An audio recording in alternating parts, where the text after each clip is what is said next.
দর্শক, আপনারা দেখেছেন যে মিজান ইদানিং যাবৎ অনেক আবোল তাবোল কথা বলতেছে যে আমি তাকে তুলে নিয়ে আসতে গিয়েছিলাম এবং আমার সাথে মান্নানও ছিল। এইগুলো আসলে গুজব। তো আমি চাচ্ছি যে মিজানকে নিয়ে আর কোনো ভিডিও বানাবো না আজকের পর থেকে। মিজান যদি আগামীকালকে থেকে কোনো ভিডিও বানায় তাহলে প্রতিদিন 5টা করে ভিডিও বানাবো। মিজান, তুমি যদি এই ভিডিওটা দেখো তাহলে তুমি তোমার চিন্তা করবা যে তুমি আর নেগেটিভ কোনো কিছু আমাকে নিয়ে বলবা না। তাহলে আমিও আর তোমার কোনো কিছু বলবো না। যদি তুমি বলো, আমি তোমার প্রত্যেকটা কথা, গোপন কথা সব মানুষের মাঝে শেয়ার করে দিব। তুমি যে তোমার দোকানের পাশে গাঁজা খাও, ইয়াবা খাও, এগুলো কিন্তু মানুষজন না দেখে।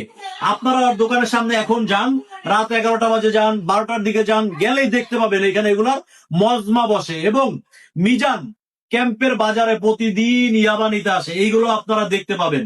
তো আমি এগুলার কথা বাড়াইতে চাই না। মিজান যদি আগামীকালকে থেকে কোনো ভিডিও আমাকে নিয়ে বানায় তাহলে আমিও প্রতিদিন মিজানকে নিয়ে ভিডিও বানাবো।